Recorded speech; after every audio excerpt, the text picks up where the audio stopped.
We're back. Woo! Thank you guys for coming back to join us. I have another sign-on to try. Who sent it in? It's from Bill Lay. Shall I give it a go? Yes. Do you want me to start again? No. I'll just get to it. Really? I should win an Oscar. Oh, wait. I ate him. That's a good one. Thank you to Bill. Why are you gyrating? I'm just so excited. I can't contain myself. Is it because Scooby Dru in season 2? Did you want us to sing it too? I'm good. What is happening? Why don't you launch into some behind-the-scenes info? Isn't that a brilliant idea, Sire Rebecca? Sure. You want me to share some BTS info without further ado? By all means. What's happening? Aren't you going to taunt me with unpleasant adjectives like usual? Maybe later. You're urging me to go on without interruption. Undoubtedly. It's impossible to grip my horses any longer. What? You mean hold your horses? Don't be a stickler. It didn't make sense, so I don't nitpick. She's wriggling again. Please hurry. I might explode. All right, let's jump in. No. Stop that, Dru. You don't need to jump. It's a figure of speech. This modern-day verbiage is very confusing. Nonetheless, don't dawdle. Before I was cast in Buffy, I had shot Tim Burton's Ed Wood and a movie with Whoopi Goldberg. At the time, there was a big division between film and TV. Production called to ask my agent if I would come in for a meeting. They sent a few pages of Schoolhard and a breakdown of the character, which said that Dru could be English or American. The pages were slight. I remember being on the phone talking with my friend Dana, who was a talent manager at the time, and telling her about the show and all about the meeting. She said, "Oh, I don't think you should go on that." But I thought that there was something very interesting about the scene and the character. There were so many layers. And boy, am I glad in retrospect that I didn't listen to Dana. I went to the meeting with Joss Whedon, David Greenwald, Gail Berman, and the head of casting at 20th Century Fox, Marcia Schulman. It was at the Stewart Street production office on the lot with all of the warehouses where Buffy was shot. It was an exceedingly creative meeting. We bounced ideas off of one another, and I said that Drusilla had to be English for her backstory to make sense. They said they agreed and hoped they would find a Spike who was British or who could do the accent. I never auditioned. It was a meeting, but since the character is so different from my normal demeanor, I did some of Dru in the room. I wafted up to the ceiling and I started talking to it in Dru speak. I beg your pardon. So now you want to slow this down? No. Mum's the word. Before I even got to my car, which was parked right on the lot, my phone rang. Now, I need to digress a quick moment and tell another story so that what happened next makes sense. Let's rewind a bit. Vicki Thomas, the casting director of Ed Wood, had cast me in my first film job. I'd then done the lead in an independent, and I was shooting another film with William Forsythe when the audition with Vicki for Ed Wood came in. I'd been on a night shoot, and I ran home without sleeping to change for the audition. When I saw Vicki, she told me that my agent, Karan, could have rescheduled for later rather than coming in after being up for 23 hours straight, but Vicki taped my audition and I went home. A week later, I get a call. Tim Burton wants to meet you. Since this was a callback, I think that I'm going to read the scene again. So in the waiting room, I'm reading through the scene and I'm preparing, but Vicki comes out and she tells me, "Oh, no. Tim just wants to meet you." I remember stopping in the restroom, then having an incredible conversation/meeting with Tim, which lasted somewhere between an hour and a half to 2 hours. It was very tangential, and we did not talk about the movie at all. Other than when I walked in the room right in the beginning, he said, "I loved your audition," a number of times in a row, which immediately put me at ease. I was in the midst of putting together a production of a David Rabe play called In the Boom Boom Room, which was the play I got into the actor's studio with. And at one point, Tim looks confused and asks, "Oh, so you aren't available because of the play?" And I quickly blurt, No, I'm sorry if I gave you that impression." It's Equity Waiver Theater. I am 1,000,000% available for your movie. The dates for the play are flexible. A couple days later, I get a call from my agent, and I'm thinking, oh, yay, this may be good news. Maybe Tim wants me for the job. Karan's voice rings out with, hey, Juliet, Ed Wood Casting called. And I'm thinking, yes? And she says, do you have their bathroom key? It was one of those, like, record scratch moments, like a I say, what? No, of course not. My mind flashes on their key. It had been attached to a clothes hanger. In fact, a huge man's suit clothes hanger with the very purpose of making it way too big for anyone to inadvertently take it. So I say, no, I don't have it. That thing was huge. There is no way I have their bathroom key. Karan intones, can you just check? They're pretty sure that you have it because it went missing when you left. Thing, I search for my purse. I find it. I pull it open. And sure enough, jammed into my rather large purse is the huge bathroom key. Karan asks if I can drop it back immediately as it is their only copy. So I have to do the walk of shame, bowing my head, holding this massive hanger in front of me, bathroom key jingling, slinking down the length of their office, which is quite a long setup. Glancing furtively, I'm saying hi to each person as I pass them. Hi. Each one is saying a variation of, oh, thank God, the key. I apologetically hand it to the gal who had given it to me at the callback, and I leave. A week later, my phone rings, and I see that it's Karan. I literally pick up the phone with, what? I gave it back. I do not have the bathroom key anymore. And she laughs, and she says, Juliet, you got the job. They want you to play Loretta King. So now, to use movie language, cut to my walking to my car on the Stewart Street Law post-Buffy meeting. And my phone rings. I pick up, I hear Karan's voice, and I defensively proclaim, I do not have the bathroom key. I didn't even go.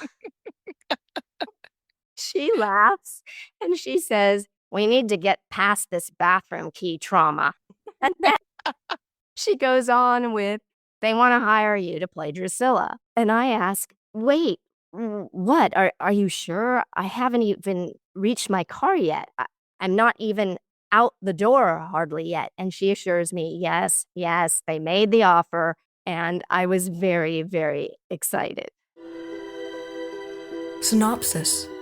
A brief summary or a general survey. Don't quote me, but I just love to compile, collate, posit, and then conclude. I'm summary gal. Yup, that's me. So sorry, Rebecca, do you want to give the synopsis? Sure. No. Me. Oh, go ahead. Try it. Parent-teacher night is coming up and Buffy feels the pressure. But the real challenge is that a couple of indomitable foes show up in Sunnydale. No, wait, that is 100% correct. Of course it is. I was there after all. You nailed it. My love brought me to the Hellmouth to be healed. Wow, I like to keep you on your toes. Can you please keep still? I don't think I can. I'm brimming, I'm teeming, I'm erupting with anticipation. You're making me dizzy. Me too. I'm buzzing with the promise of what's to come. I've never seen you like this. Me neither. Stop moving for 1 second, Drew. Goody. Seriously, Drew. Gummy drops. We can't start until you settle down. Focus your energy on what we're recording. Okay. That's better. Oh my gosh, you're glowing. Glistening like the moonlight. After all, I'm effulgent. Do you want to say it? You're the one who always says it. Right then, spoiler alert. Yes, the word effulgent will come into play later. So, Schoolhard opens with a lone student running into the school as the bell rings. John Kretschmer directed this episode. He directed The Harvest in season 1. I loved working with John. Ditto. After the establishing shot of the student running in, the next cut is Principal Snyder talking to Sheila Martini and Buffy. Sheila is played by Alexandra Jonas. She studied at NYU Tisch School in New York. She went on to produce the documentary Holy Hell about a cult and its leader, which is extremely effective in showing the grooming process. She also produced the powerful documentary On the Record about the sexual abuse allegations against hip-hop record executive Russell Simmons, who co-founded the label Def Jam Records. Executive producer Oprah Winfrey publicly withdrew from the film shortly before it was released, citing creative differences, severing a production deal with Apple TV+. The film premiered at the Sundance Film Festival in 2020 and was acquired by HBO Max. Alexandra also won a Primetime Emmy for producing Mea Maxima Culpa, Silence in the House of God. Buffy and Sheila are such a great juxtaposition in the scene. Sheila looks so tough with the gum-chewing attitude, and Sarah plays it particularly wide-eyed and innocent. The hairstyling really adds to this. Buffy here with Willow, they both have their hair in pigtails, so you get this very innocent look as opposed to Sheila's more hard, edgy appearance. Oh, that's right. Buffy has pigtails here, and then when we see Willow, she does. That is such a great insight. It really adds to their sweetness. We find out that parent-teacher night is coming up, and I really love the banter between Buffy, Willow, and Xander. It's so snappy and funny, and I love how Nick hugs his book bag at the end of the scene after being told he jinxed nothing bad happening by saying, as long as nothing bad happens. I have something similar when anybody says, well, the traffic was really easy. And it's like, you can't say it until the day is over. You're going to jinx it. Absolutely. When we're on a road trip or something, Deb will say, oh, the traffic isn't bad. We're like, oh, no, don't say it. Do not say it.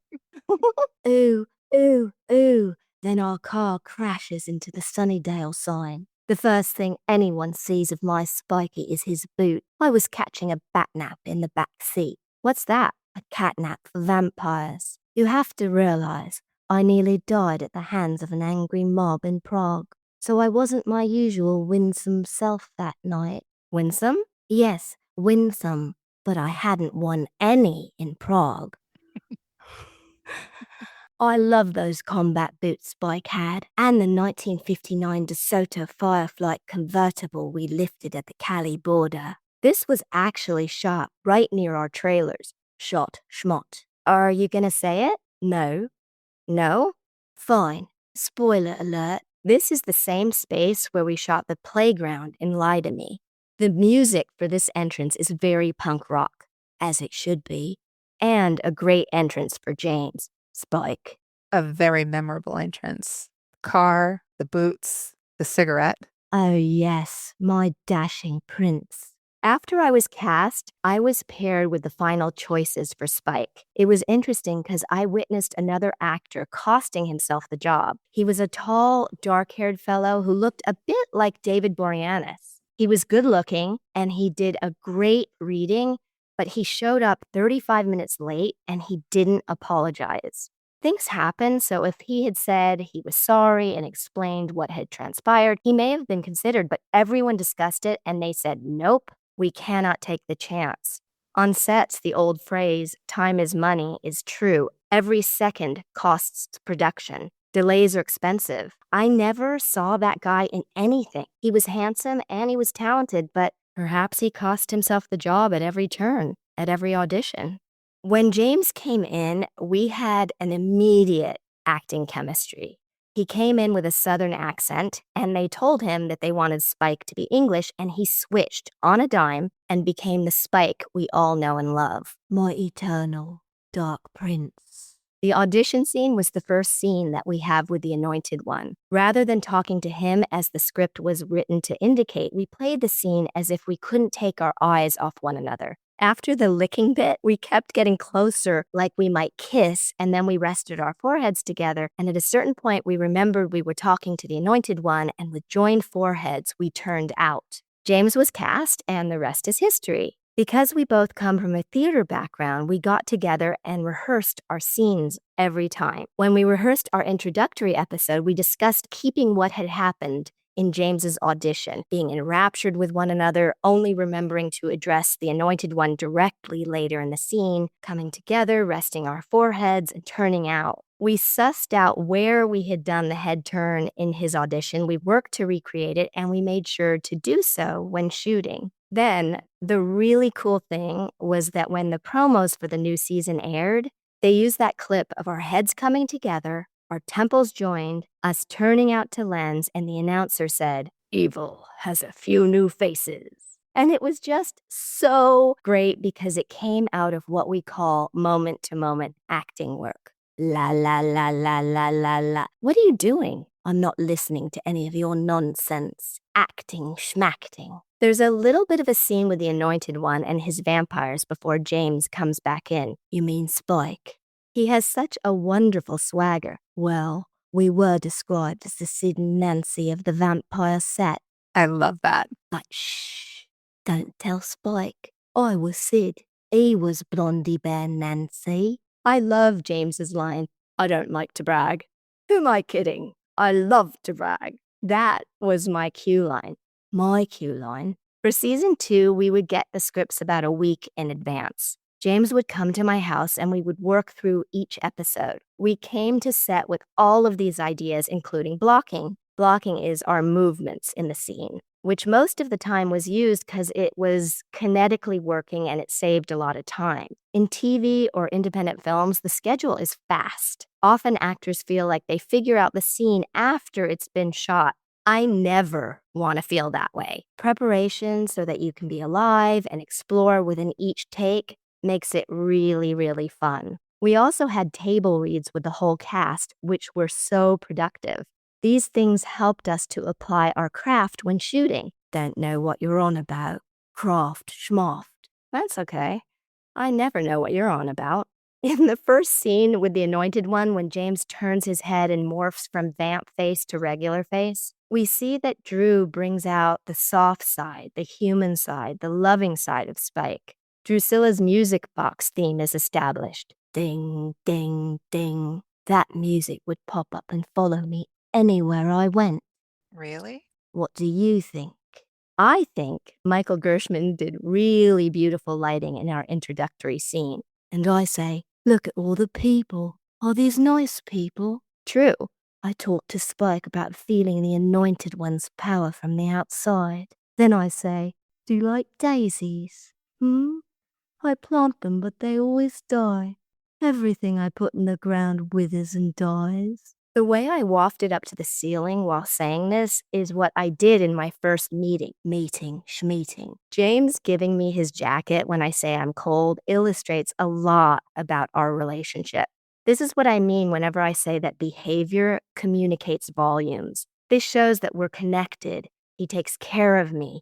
He's concerned about my well-being. He loves me. And vice versa. Or versa voice. I love Spike's confidence, especially set against Drew's ethereal qualities. In the moment that you were discussing where the two of you lean your heads in together and then turn out to address the Anointed One, you're even creating like this spreading of bat wings with the two of you in that moment. They're so different. Love that. I never thought of that. It's this beautiful, like, unfurling moment, and you get the sense that the two of you are a greater threat, a greater creature than anything that's come before. Ooh. And I think that you're so different from previous vampires, so much less formal. And as Spike says, less ritual, more fun. Oh, I love that. For the lick on James's cheek, they rigged a tube from my finger down to my waist out to a blood rig. They pumped it when we got to that bit in the scene, and out came colored sugar water. It was really sweet. It was a really sweet moment. No, I was talking about the sugar water. You may have had sugar water, but I had blood. Num num num num num num num num num. You can see our characters' sexual chemistry. Characters schmaracters. This was such a fun episode for everyone. It's really thrilling to watch your entrance into the character. It's a really hypnotic performance. Oh, thank you so much. Thank me so much. You also see Drusilla's manicure for the first time. French manicure, but black with white tips. Yes. How did the manicure get established? I went to the Stewart Street lot for a wardrobe fitting. That's part of the process that I really, really love. It's when I truly start to get into the skin of a character. Cynthia had the white Empire dress and doubles for stunts, and I thought it was just perfect. While I was there, Todd and Jerry asked if I wanted to do a makeup and hair test. I jumped at the chance. I always pull tear sheets for each role, images from magazines, art books, postcards, etc. And just as I go to pull out my folder with all of my tear sheets, Todd does the same. And we got so excited. Oh my gosh, we're kindred spirits. And we began mixing and matching our images. Drew was a cross between the heroin chic fashion look that was popular at the time and a Victorian aesthetic. Todd showed me a shot of the black nails with white tips, and that was immediately incorporated. It was perfect, Drew. The real impetus was when I met Jeff Pink, who created the French Manny. I decided to do my own twist on the hues. Style icon that I am. And humble. You're the one who called me Perfect Drew. I didn't call you perfect. I was saying the manicure embodied none of your dilly-dallying today. Mine? Why are you waving your hands? I'm reminding you where we were. Nails. Yes. I still have all of my tear sheet references in one of my Buffy boxes in our garage. In our first scene, we also see that Drew has visions and that she can be brittle, get emotional, be on edge. James puts his hand on my chest and comforts me. He does this in a very specific and unusual way, like he's comforting my heart. This shows the dynamic of Spike rescuing Drew from some of her darkness when it rises up or overcomes her. Her? You mean me? Their relationship is complex. Multifaceted. I can get a bit beside myself. Then I don't know whether to go with the right side or the left side.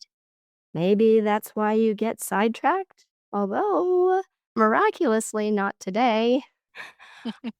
I added the teeth licking with my tongue, and I think I ad-libbed my little Spike. Ad-lib schmad-lib. Why are you mimicking me? Buffy Joyce scene, which follows, shows how clearly Michael Gershman created two distinct worlds. Michael was the cinematographer. The vampire world was filmic, darker. We were luminous, but it was mysterious and rich.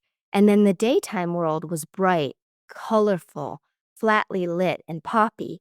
Joyce says she doesn't want to be disappointed in Buffy again. It puts a lot of pressure on her. Oh, boo-hoo. That's not nice. Why is she blue? Scooby Dru had a slew to get through that left her askew. Why are you talking in the third person? Is it the royal we? Did you not just watch the episode where I say, I'm a princess? I did, but you're not royalty. But you can call me your eminence. Nope.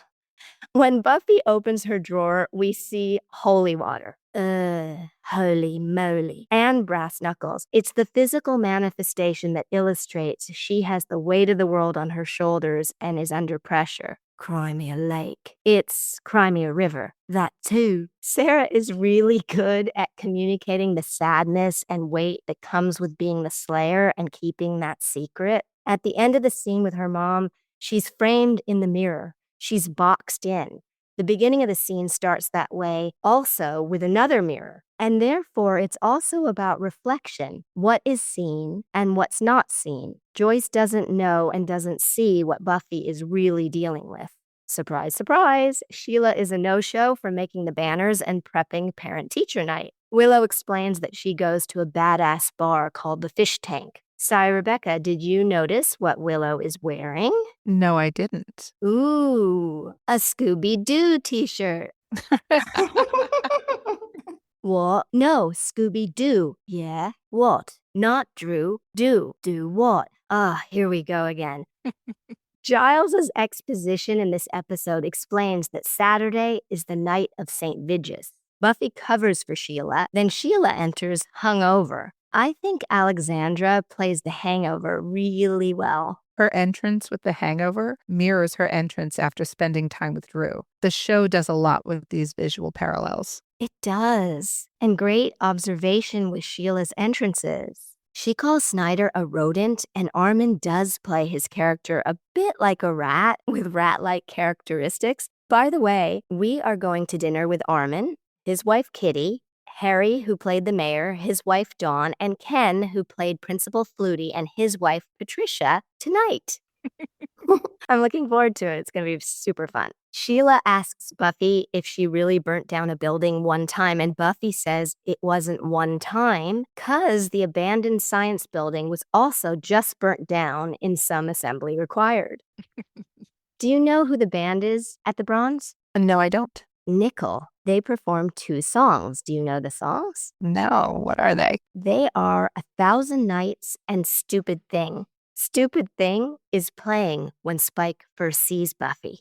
Buffy, Willow, and Xander dance, and her dancing is much more appropriate with Xander to her feelings for him than it was in when she was bad and she was acting out. Spike is casing her. Yes, with that darling predatory visage. He sets Buffy up. She runs the alley to fight a vamp, and Spike watches. He was evaluating her power. Then clap, clap, clappy clap. My cutie applauds. James says he emulated Malcolm McDowell's walk in the movie Cat People for Spike's walk, that side-to-side feline stride. Have you ever seen that, Cat People? Yeah, I have. It's perfect for the character. Yeah. Sheila and the 2 guys, Dwayne and Del, leave the fish tank. The camera work and the music when one and then the other disappear is effective. It's really eerie. At first, Sheila is scared of Spike, but he seduces her. He's so good at being the Lothario. The camera pans down when they walk out to show the dead bodies of Dwayne and Del. It's a very creepy moment. Giles makes a comment about Spike's name being unorthodox, and Buffy makes a joke about him possibly being reform. Do you know what that's an allusion to? No. It's an allusion to Orthodox Judaism. Ah. An angel comes into the library and tells them that Spike is dangerous and tenacious. It's funny when Willow calculates that 2 centuries of dating with even just 2 dates a year would be 400 different girls. I'm more of a serial relationship gal. At least 50 years at a clip. You're a serial killer and a serial lover. Serial? Like Count Chocula? No. Like Frankenberry? No. It's funny when Angel disappears out the door before they know it. Our makeshift bedroom was really nice. Since I wasn't feeling up to it, Spike unpacked my dollies, including Miss Edith, who had been naughty. Very naughty indeed. I love your decoration, Drew. Do you always travel with your collection? Why, yes. My dollies, as well as keepsakes from special kills, are very important. Mementos from momentous moments. Not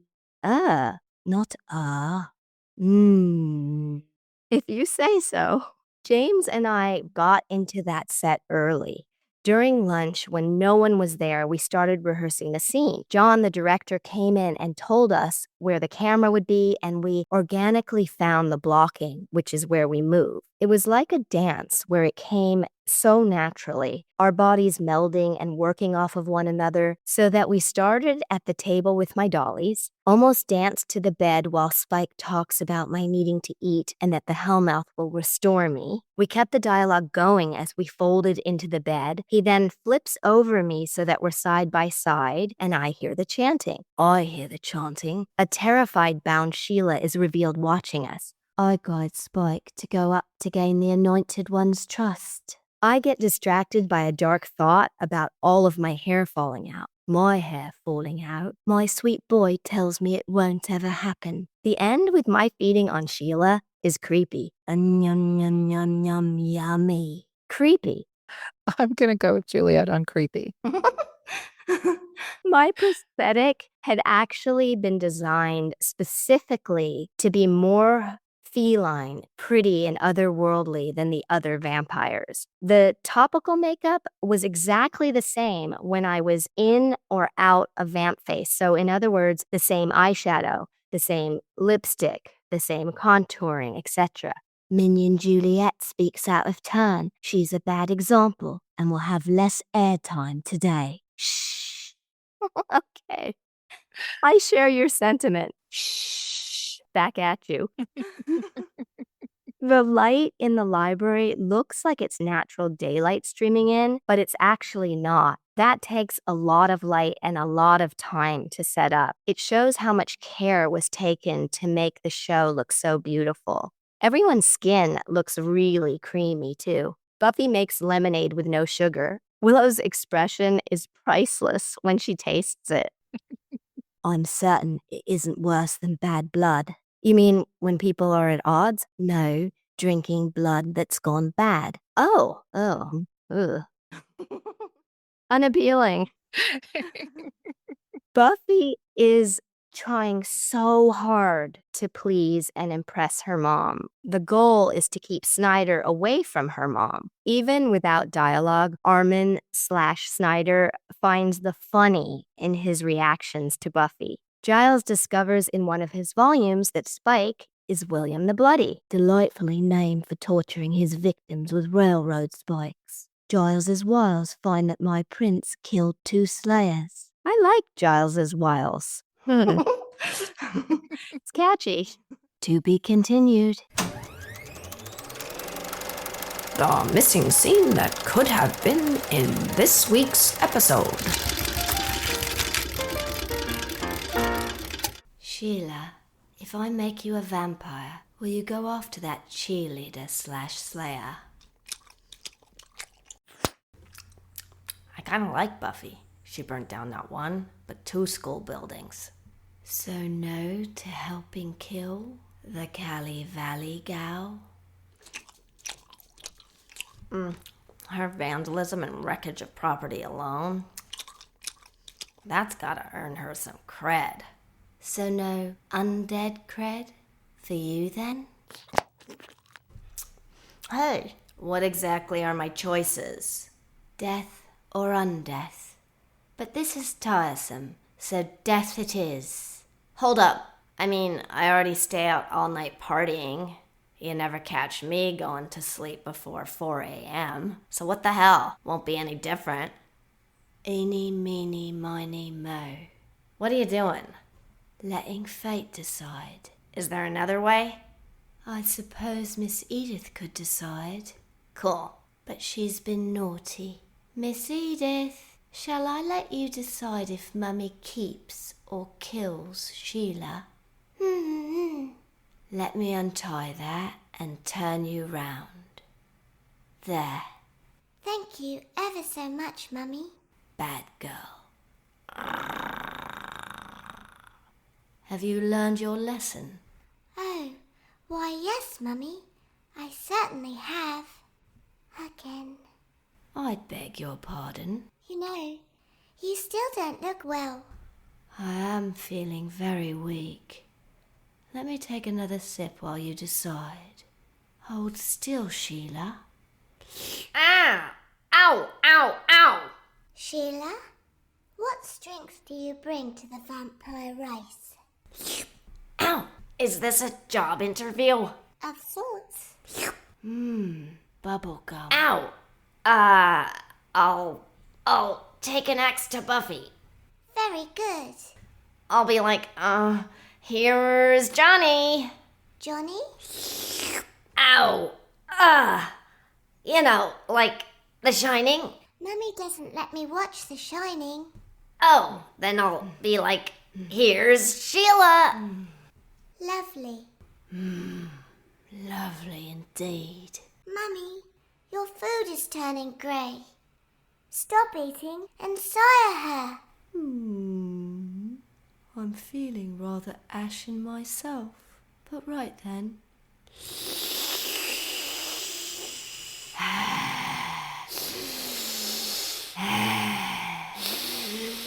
Wow. Now run along. And don't forget to grab that emergency axe at the school. Yeah. Now, time for Noddy Blinkums. We need another lie down. I don't want to go to slumber. Are you afraid of the light? Perhaps a little. Ah! I was fixing the problem. No need to poke my eyes. Never you mind. I'll sleep, Mummy. I promise. Goody. I'm knackered. I'll tell you a bedtime story when I'm no longer ill. I can't wait. Good night, Mummy. Night-night. What do we say? Forgive me. Day-day, Mummy. Yes. Day-day, you little devil. Sweet nightmares.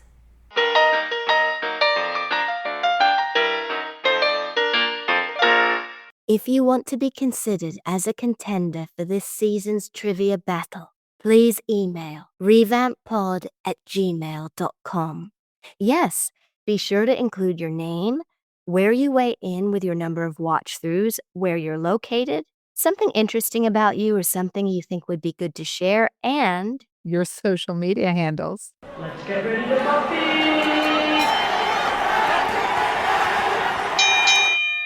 Revamptees, please correspond with me on our Patreon page, Revamped with Juliet Landau, on Twitter, @JulietLandau, on Instagram, @Juliet_Landau, and on the Fans of Juliet Landau Facebook group, or Juliet Landau official Facebook page.